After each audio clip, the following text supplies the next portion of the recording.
कम शब्दों में पूरा निचोड़ बता देता हूँ एक बार। शिफ्ट वन की पेपर एनालिसिस अभी हम लोगों ने कंप्लीट करी है और पूरी एनालिसिस आपको लिंक पे मिल जाएगी।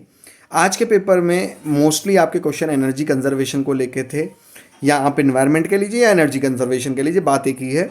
फिर आपके फिर लगभग उससे कम क्वेश्चंस थे। लगभग देखिए एनर्जी कंजर्वेशन पे 15 क्वेश्चंस थे और आपके फिर 10 से 12 क्वेश्चन अप्लाइड मैथमेटिक्स पे थे। ये दोनों ही पार्ट हम लोगों ने क्या कहते हैं, एनर्जी कंजर्वेशन तो मैंने अलग से आप लोगों को करवाया हुआ है, लिंक मैं फिर से डिस्क्रिप्शन में डलवा दूंगा आपका कमेंट बॉक्स में। और आप लोगों को याद रखिए अप्लाइड मैथ्स को मैंने महा मॉक टेस्ट में लिया था, लिंक फिर से डिस्क्रिप्शन में आपको मिल जाएगा। अब हम लोग बात करते हैं कि आप लोगों के फिर इससे ज़्यादा और क्या भी चीज़ पूछी हुई थी।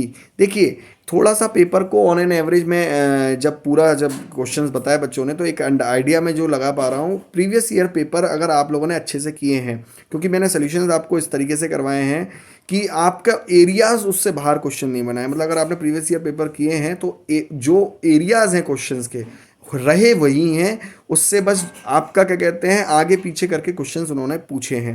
क्योंकि बहुत ज़्यादा टफ पेपर नहीं था, मतलब ऐसा नहीं था जैसे पिछली बार हुआ था कि एकदम पेपर पलट ही गया था, मतलब कि भाई बच्चे गए थे कि भाई क्या आ गया ये तो हमें मालूम ही नहीं था। ऐसा नहीं था इस बार पेपर में, ठीक है।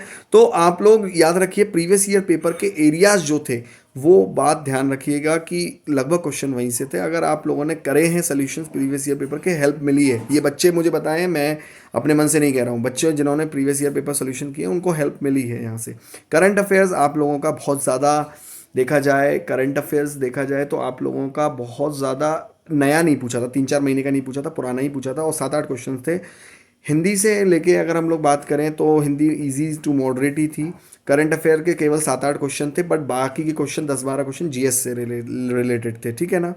अब रही बात अगर रीजनिंग की, रीजनिंग थोड़ा सा टाइम टेकिंग थी, बट वही वाटर इमेज आपका था और आपका सेटिंग अरेंजमेंट डायरेक्शन था, ठीक है ना, दिशा और दूरी जिसे कहते हैं शायद, है ना। और आपका ये एक आकृति दी हुई थी, ये सब कुछ करके क्वेश्चन थे, मैंने डिटेल में बताया हुआ है पूरा। अगर आप डिटेल देखना चाहें तो आप देख सकते हैं, आधे घंटे का पूरा एनालिसिस है, ठीक है ना। तो इस तरीके से कुछ आपके क्वेश्चंस रहे हैं। ऑल द बेस्ट जो लोग 29 को पेपर देने जाएंगे, और आप लोग अपने क्वेश्चंस भेजिएगा पेपर देने के बाद, ठीक है। जितने ज़्यादा बच्चे आप लोग क्वेश्चन भेजेंगे और उतना ही बेनिफिट हमको मिलेगा।